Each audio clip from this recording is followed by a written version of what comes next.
ਮਿੰਟੂ ਜੀ, ਗੱਲਬਾਤ ਦਾ ਸਿਲਸਿਲਾ ਸ਼ੁਰੂ ਕਰਦੇ ਜਾਈਏ। ਇਸ ਚੀਜ਼ ਦਾ ਰੌਲਾ ਬੜੇ ਚਿਰਾਂ ਤੋਂ ਆਪਾਂ ਸੁਣਦੇ ਆ ਰਹੇ ਸੀ, ਵਿਧਾਇਕਾਂ ਦੀ ਇੱਕ ਪੈਨਸ਼ਨ ਦੇ ਮਾਮਲੇ 'ਚ ਕਹਿੰਦੇ ਪੈਨਸ਼ਨਾਂ ਤੇ ਮਾਰ ਦਿੱਤਾ ਕਾਂਟਾ। ਭਾਜਪਾ ਦੇ ਬਜ਼ੁਰਗ ਨੇਤਾ ਨੇ ਜਿਹੜਾ ਹੈ ਉਹ ਬੁਰਾ ਮਨਾਇਆ। ਬਿਲਕੁਲ, ਰੌਲਾ ਆਪਾਂ ਸੁਣ ਹੀ ਨਹੀਂ ਸੀ ਰਹੇ, ਰੌਲਾ ਪਾ ਵੀ ਰਹੇ ਸੀਗੇ ਕਿ ਯਾਰ ਇਸ ਚੀਜ਼ ਨੂੰ ਖਤਮ ਕਰੋ ਤੇ ਬੜਾ ਇਹਨਾਂ ਨੇ ਲੱਛਣ ਭੈੜਾ ਫੜਿਆ ਸੀਗਾ। ਤੇ ਖੈਰ ਗੱਲ ਇਹ ਆ ਕਿ ਕੁਛ ਦੇ ਢਿੱਡ ਦੇ ਵਿੱਚ ਤੇ ਵੱਟ ਪੈਣਗੇ ਨਾ, ਉਹਨਾਂ ਦੇ ਹੱਥ ਚੋਂ ਮਲਾਈ ਵਾਲਾ ਡੋਨਾ ਜਿਹੜਾ ਉਹ ਜੇ ਖੋਵੋਗੇ ਤਾਂ ਉਹ ਤੇ ਰੋਣਗੇ, ਉਹ ਤੇ ਪਿੱਟਣਗੇ। ਉਹ ਤੇ ਕਹਿੰਦੇ ਆ ਕਿ ਬਸ ਬਾਈ ਸਾਡੇ ਬੱਚੇ ਪੱਲੋਂ ਅਟ ਗਏ, ਅਸੀਂ ਭੁੱਖੇ ਮਰ ਜਾਵਾਂਗੇ, ਇਹ ਹੋ ਜਾਏਗਾ। ਐਸੇ ਬੰਦਿਆਂ ਨੂੰ ਸਵਾਲ ਆ ਕਿ ਯਾਰ ਤੁਹਾਨੂੰ ਸਿਆਸਤ ਦੇ ਵਿੱਚ ਕੋਈ ਤਲਵਾਰ ਧਰ ਕੇ ਲਿਆਂਦਾ ਹੈ, ਕੋਈ ਪਿਸਤੌਲ ਦੀ ਨੋਕ ਤੇ ਲਿਆਂਦਾ ਹੈ ਕਿ ਤੁਸੀਂ ਆਪ ਹੀ ਆਉਨੇ ਹੋ, ਕੋਈ ਨਹੀਂ ਤੁਹਾਨੂੰ ਲਿਆਂਦਾ। ਸੋ ਇਸ ਕਰਕੇ ਇਹ ਗੱਲਾਂ ਜਿਹੜੀਆਂ ਨੇ ਉਹ ਜਿਵੇਂ ਹੁਣ ਅੱਜ ਮਾਸਟਰ ਮੋਹਨ ਲਾਲ ਜੀ ਕਰ ਰਹੇ ਸਨ, ਕਿਸੇ ਸਮੇਂ ਦੇ ਉਹ ਟਰਾਂਸਪੋਰਟ ਮਿਨਿਸਟਰ ਰਹੇ ਨੇ, ਅਕਾਲੀ ਭਾਜਪਾ ਗਵਰਨਮੈਂਟ ਦੇ ਵਿੱਚ ਅੱਛੇ ਲੇਖਕ ਨੇ, ਬੋਲਦੇ ਵੀ ਅੱਛਾ ਨੇ, ਪਰ ਹੁਣ ਉਹ ਮਾਰਗਦਰਸ਼ਨ ਮੰਡਲ ਦੇ ਵਿੱਚ ਹੀ ਠੀਕ।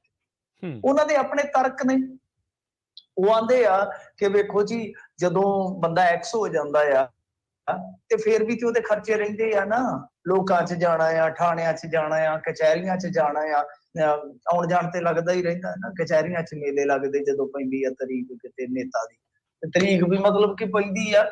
ਸੋ ਉਹ ਕਹਿੰਦੇ ਕਿ ਖਰਚੇ ਇਸੇ ਤਰ੍ਹਾਂ ਹੀ ਬਾਦਸਤੂਰ ਰਹਿੰਦੇ ਆ। ਤੇ ਬੰਦਾ ਪੁੱਛੇ ਜੇ ਤੁਸੀਂ ਪੋਲਿਟਿਕਸ 'ਚ ਨਾ ਆਉਂਦੇ ਤੇ ਫਿਰ ਕੀ ਗੱਲ ਹੈ, ਜ਼ਿੰਦਗੀ ਭਰ ਖਰਚੇ ਨਾ ਕਰਦੇ।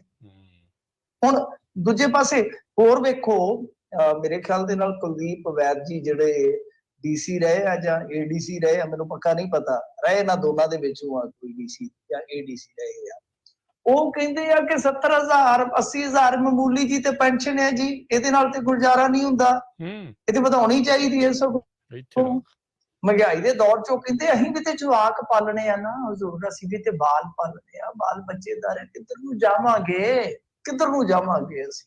ਦੇਖੋ ਇਹਨਾਂ ਦੀ ਹਰਕਤ ਦੇਖੋ, ਮੈਂ ਤੁਹਾਨੂੰ ਅੱਗੇ ਵੀ ਇੱਕ ਦਿਨ ਗਿਣ ਮਿਲ ਕੇ ਦੱਸੀਆਂ ਸੀ ਗੱਲਾਂ ਕਿ ਇਹ ਪਹਿਲਾਂ ਤੇ ਅਫਸਰਸ਼ਾਹੀ ਚੋਂ ਰਿਟਾਇਰ ਹੋ ਕੇ ਆਉਂਦੇ ਨੇ, ਇੱਕ ਤਨਖਾਹ ਉੱਥੋਂ ਮਾਠ ਲੈਂਦੇ ਆ, ਇੱਕ ਪੈਨਸ਼ਨ ਉੱਥੋਂ ਮਾਠ ਲੈਂਦੇ ਆ, ਪੱਤੇ ਮਾਠੀ ਜਾਂਦੇ ਆ, ਫਿਰ ਉਸ ਤੋਂ ਬਾਅਦ ਇੱਧਰ ਆ ਗਏ ਸਿਆਸਤ ਦੇ ਵਿੱਚ। ਤੁਹਾਡੇ ਤੇ ਤਾਂ ਮੇਰੇ ਖਿਆਲ ਦੇ ਨਾਲ ਕਾਨੂੰਨ ਇਹ ਲਾਗੂ ਹੋਣਾ ਚਾਹੀਦਾ ਕਿ ਤੁਸੀਂ ਅਫਸਰਸ਼ਾਹੀ ਦੇ ਵਿੱਚੋਂ ਸਿੱਧੇ ਆ ਹੀ ਨਹੀਂ ਸਕਦੇ, ਕਿਉਂਕਿ ਤੁਸੀਂ ਉੱਥੇ ਸੀਟਾਂ ਤੇ ਬਹਿ ਕੇ ਇਹਨਾਂ ਪਾਰਟੀਆਂ ਨੂੰ ਪਹਿਲਾਂ ਫੇਵਰ ਦਿੰਦੇ ਹੋ, ਫਿਰ ਹੀ ਪਾਰਟੀਆਂ ਤੁਹਾਨੂੰ ਟਿਕਟ ਦਿੰਦੀਆਂ ਨੇ। ਤੁਸੀਂ ਤੇ ਕੰਪਰੋਮਾਈਜ਼ਡ ਲੋਕ ਹੋ, ਤੁਸੀਂ ਤੇ ਭ੍ਰਿਸ਼ਟੇ ਲੋਕ ਹੋ, ਕਿਉਂਕਿ ਭ੍ਰਿਸ਼ਟਾਖੋਰੀ ਹੀ ਗਿਣੀ ਜਾਏਗੀ ਕਿ ਜੇ ਤੁਸੀਂ ਪੋਲਿਟਿਕਸ ਦੇ ਵਿੱਚ ਆਪਣਾ ਭਵਿੱਖ ਨਿਸ਼ਚਿਤ ਕਰਨ ਵਾਸਤੇ ਕਿਸੇ ਪਾਰਟੀ ਨੂੰ ਫੇਵਰ ਦਿੰਦੇ ਹੋ ਜਾਂ ਕਿਸੇ ਪਾਰਟੀ ਦੇ ਵਰਕਰਾਂ ਨੂੰ ਪਹਿਲ ਦਿੰਦੇ ਹੋ।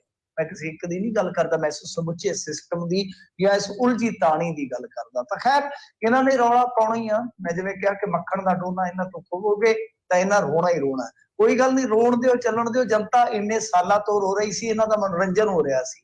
ਅੱਜ ਤੁਸੀਂ ਰੋ ਰਹੇ ਹੋ, ਜਨਤਾ ਖੁਸ਼ ਹੋ ਰਹੀ ਹੈ। ਇਹੀ ਜਨਤਾ ਦੀ ਪਾਵਰ ਆ, ਇਹੀ ਜਨਤਾ ਦੀ ਪਾਵਰ ਆ। ਸੋ ਜਿਹੜੀ ਤੁਹਾਨੂੰ ਪਾਵਰਫੁਲ ਕਰਦੀ ਆ, ਅੱਜ ਤੁਹਾਨੂੰ ਰਵਾ ਰਹੀ ਆ, ਕਿਉਂਕਿ ਤੁਸੀਂ ਜਨਤਾ ਨੂੰ 70-80 ਸਾਲ ਰਵਾ ਰਹੇ ਹੋ। 80 ਸਾਲ ਹੋ ਗਿਆ ਤੁਹਾਨੂੰ ਰਵਾਉਂਦਿਆਂ। ਸੋ ਰੋਵੋ ਹੁਣ, ਹਾਲੇ ਤਾਂ ਕੁਛ ਵੀ ਨਹੀਂ, ਹਾਲੇ ਤਾਂ ਸ਼ੁਰੂਆਤਾਂ ਮਿੱਤਰਾ ਰੱਬ ਦੇ ਬਖਸ਼ੇ ਕਾਜ ਦੀਆਂ, ਹਾਲੇ ਤੇ ਸ਼ੁਰੂਆਤਾਂ ਹੈ। ਇਹ ਲੋਕਾਂ ਨੇ ਕਰਵਾਉਣਾ ਸਾਰਾ ਕੁਛ।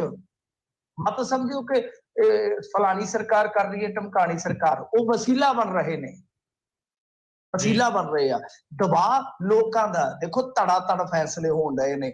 ਖੈਰ ਗੱਲ ਇਹ ਆ ਕਿ ਇਹਨਾਂ ਨੇ ਕਾਂਟਾ ਮਾਰ ਦਿੱਤਾ। ਉਹ ਸਾਰਾ ਤੁਹਾਨੂੰ ਪੈਨਸ਼ਨ ਦਾ ਪਤਾ ਹੀ ਆ, ਜੇ ਨਾ ਵੀ ਹੋਇਆ ਕਿਸੇ ਦਾ ਕੋਈ ਸਵਾਲ ਹੋਇਆ, ਉਹ ਆਪਾਂ ਅੱਜ ਕਾਲਾਂ ਦਾ ਸਿਲਸਿਲਾ ਖੋਲਣਾ ਵਾ, ਉਹਦੇ ਚ ਸਵਾਲ ਵੀ ਆ ਜਾਣਗੇ। ਪਰ ਪੈਨਸ਼ਨਾਂ ਦਾ ਆਪਾਂ ਸਾਰਾ ਕੁਝ ਪਹਿਲਾਂ ਹੀ ਬਾਤ ਤਫਸੀਲ ਦੱਸ ਚੁੱਕੇ ਆ ਸਰੋਤਿਆਂ ਨੂੰ ਕਿ ਕਿਸ ਤਰ੍ਹਾਂ ਇਹਨਾਂ ਦੀਆਂ ਪੈਨਸ਼ਨਾਂ ਲਾਗੂ ਹੁੰਦੀਆਂ, ਕਿਸ ਤਰ੍ਹਾਂ ਇਹ ਅਲਾਊਂਸ ਜਿਹੜੇ ਆ ਉਹ ਮਾਣੀ ਜਾਂਦੇ ਆ, ਅਥਾਹ ਜਿਹਨੂੰ ਕਹੀਏ।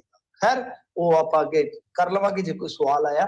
ਪਰ ਅੱਜ ਭਗਵੰਤ ਮਾਨ ਅਚਾਨਕ ਇੱਕ ਵੀਡੀਓ ਰਿਕਾਰਡਡ ਸੰਦੇਸ਼ ਜਿਹੜਾ ਆ ਉਹ ਪਾ ਦਿੰਦੇ ਨੇ। ਉਹਦੇ ਵਿੱਚ ਉਹ ਕਹਿੰਦੇ ਆ ਕਿ ਲਓ ਵੀ ਕਹਾਣੀ ਖਤਮ ਆ, ਚਾਹੇ ਇੱਕ ਵਾਰੀ ਬਣਿਆ ਕੋਈ, ਚਾਹੇ 10 ਵਾਰੀ ਬਣਿਆ, ਇੱਕੋ ਪੈਨਸ਼ਨ ਦੇਵਾਂਗੇ। ਮਤਲਬ ਕਿ ਇੱਕੋ ਹੀ ਪੈਨਸ਼ਨ ਰਹੇਗੀ, ਚਾਹੇ ਕੋਈ 5 ਵਾਰੀ ਦਾ MLA ਆ, ਚਾਹੇ ਕੋਈ 7 ਵਾਰੀ ਦਾ MLA ਆ। ਉਹ ਦੇਖਣਾ ਹੋਏਗਾ ਕਿ ਕੀ ਦੂਸਰੇ ਜਿਹੜੇ ਲੀਕੇਜ ਨੇ ਉਹਨਾਂ ਨੂੰ ਵੀ ਰੋਕਿਆ ਜਾਂਦਾ ਜਾਂ ਨਹੀਂ। ਲੀਕੇਜ ਬਹੁਤ ਆ, ਬਹੁਤ ਆ। ਸੋ ਦੇਖਦੇ ਆ, ਪਰ ਇਹ ਸ਼ੁਰੂਆਤ ਹੋ ਗਈ ਔਰ ਲੋਕਾਂ ਦੀ ਇੱਕ ਭਾਵਨਾ ਸੀ। ਮੈਂ ਤਾਂ ਹੀ ਕਹਿ ਰਿਹਾ ਨਾ ਕਿ ਲੋਕ ਕਰਵਾ ਰਹੇ ਨੇ। ਤੁਸੀਂ ਦੇਖੋ ਹਾਲੇ ਤੇ ਰੋਣਗੇ, ਹਾਲੇ ਲੋਕ ਬਹੁਤ ਕੁਝ ਕਰਾਉਣਗੇ। ਮੈਂ ਆਲਵੇਜ਼ ਕਹਿੰਦਾ ਸੀਗਾ ਕਿ ਪੰਜਾਬੀ ਸੂਤ ਕਰਨਗੇ ਇਹਨਾਂ ਨੂੰ, ਇਹ ਜਿਹੜੇ ਵਿਗੜੇ ਨੇ ਇੰਡੀਆ ਦੇ ਪੋਲੀਟੀਸ਼ੀਅਨ। ਤੁਸੀਂ ਦੇਖੋ ਅੱਜ ਹੀ ਰੋਣਾ ਕਿਉਂ ਹੋ ਗਿਆ ਨਾ। ਹੁਣ ਮਾਰੀ ਦੇ ਜਿਹੜੇ ਵਿੱਚੋਂ 3-4 ਲੀਡਰ ਆਏ ਟੈਲੀਵਿਜ਼ਨ ਚੈਨਲਾਂ ਤੇ, ਨਹੀਂ ਜੀ ਅਸੀਂ ਸਹਿਮਤ ਆ ਜੀ, ਅਸੀਂ ਸਹਿਮਤ ਆ, ਅਸੀਂ ਸਹਿਮਤ ਆ ਜੀ। ਇਹਨਾਂ ਦੇ ਢਿੱਡ ਖੋਲ ਕੇ ਨਹੀਂ ਕੋਈ ਵਿੰਦਾ।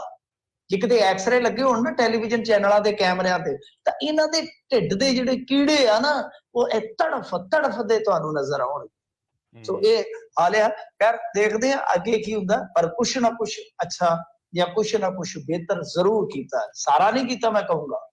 ਮੈਂ ਜਿਵੇਂ ਕਿਹਾ ਕਿ ਬਹੁਤ ਸਾਰੀ ਲੀਕੇਜ ਆ, ਬਹੁਤ ਸਾਰੀ ਲੀਕੇਜ ਆ। ਜਿਵੇਂ ਕੱਚਾ ਖਾਲ ਦੇਖਿਆ ਨਾ ਤੁਸੀਂ ਖੇਤਾਂ ਦੇ ਵਿੱਚ, ਕੱਚਾ ਖਾਲ ਹੁੰਦਾ ਤੇ ਖਾਲ ਦੇ ਵਿੱਚ ਚੂਹਿਆਂ ਨੇ ਕਈ ਵਾਰ ਖੁੱਡਾਂ ਪਾਈਆਂ।